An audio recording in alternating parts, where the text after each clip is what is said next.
World Bank insider blows whistle on corruption, Federal Reserve. 22 May 2013.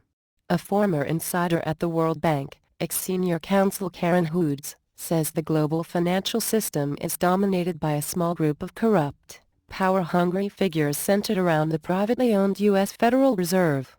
The network has seized control of the media to cover up its crimes, too, she explained. In an interview with The New American, Hudes said that when she tried to blow the whistle on multiple problems at the World Bank, she was fired for her efforts. Now, along with a network of fellow whistleblowers, Hudes is determined to expose and end the corruption. And she is confident of success. Citing an explosive 2011 Swiss study published in the PLOS ONE journal on the network of global corporate control, Hudes pointed out that a small group of entities, mostly financial institutions and especially central banks, exert a massive amount of influence over the international economy from behind the scenes. What is really going on is that the world's resources are being dominated by this group, she explained, adding that the corrupt power grabbers have managed to dominate the media as well. They're being allowed to do it. According to the peer-reviewed paper, which presented the first global investigation of ownership architecture in the international economy, transnational corporations form a giant bow-tie structure. A large portion of control, meanwhile, flows to a small, tightly knit core of financial institutions. The researchers described the core as an economic superentity that raises important issues for policymakers and researchers. Of course, the implications are enormous for citizens as well. Hudes, an attorney who spent some 2 decades working in the World Bank's legal department, has observed the machinations of the network up close. I realized we were now dealing with something known as state capture, which is where the institutions of government are co-opted by the group that is corrupt, she told The New American in a phone interview. The pillars of the U.S. government, some of them are dysfunctional because of state capture. This is a big story, this is a big cover-up.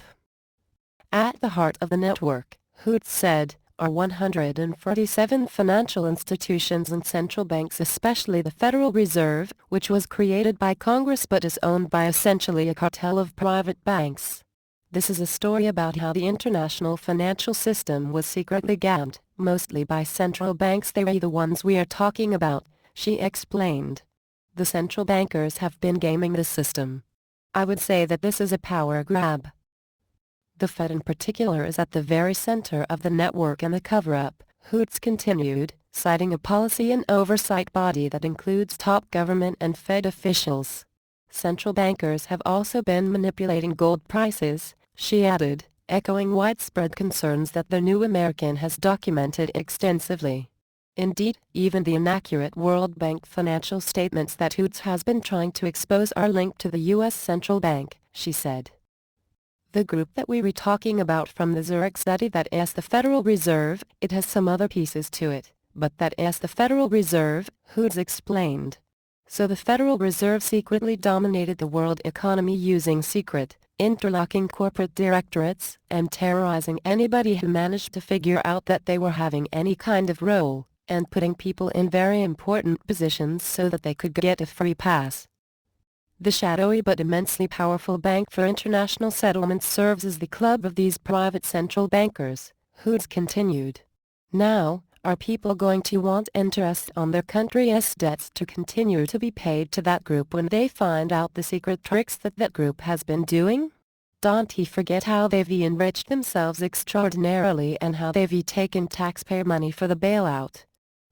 As far as intervening in the gold price, Hudes said it was an effort by the powerful network and its central banks to hold onto its paper currency, a suspicion shared by many analysts and even senior government officials. The World Bank whistleblower also said that contrary to official claims, she did not believe there was any gold being held in Fort Knox.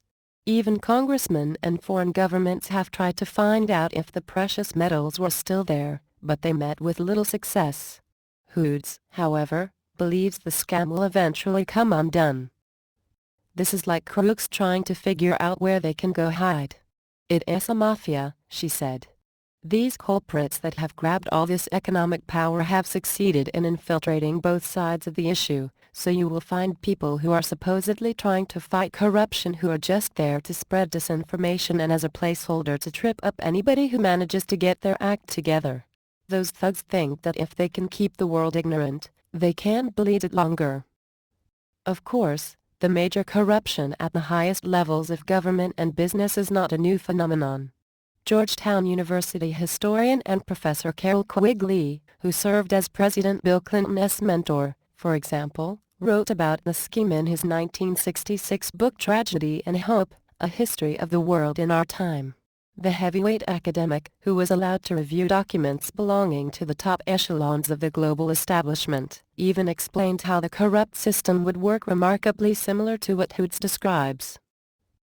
The powers of financial capitalism had a far-reaching aim, nothing less than to create a world system of financial control and private hands able to dominate the political system of each country and the economy of the world as a whole, wrote Professor Quigley, who agreed with the goals but not the secrecy. This system was to be controlled in a feudalist fashion by the central banks of the world acting in concert by secret agreements arrived at in frequent private meetings and conferences. The apex of the system was to be the Bank for International Settlements in Basel, Switzerland, a private bank owned and controlled by the world's central banks which were themselves private corporations. But it is not going to happen, Hudes said, at least not if she has something to do with it. While the media are dominated by the power grabber network, Hudes has been working with foreign governments, reporters, U.S. officials, state governments, and a broad coalition of fellow whistleblowers to blow the entire scam wide open. There has been quite a bit of interest, too, particularly among foreign governments and state officials in the United States. Citing the wisdom of America's founding fathers in creating a federal system of government with multiple layers of checks and balances, Hudes said she was confident that the network would eventually be exposed and subjected to the rule of law, stopping the secret corruption.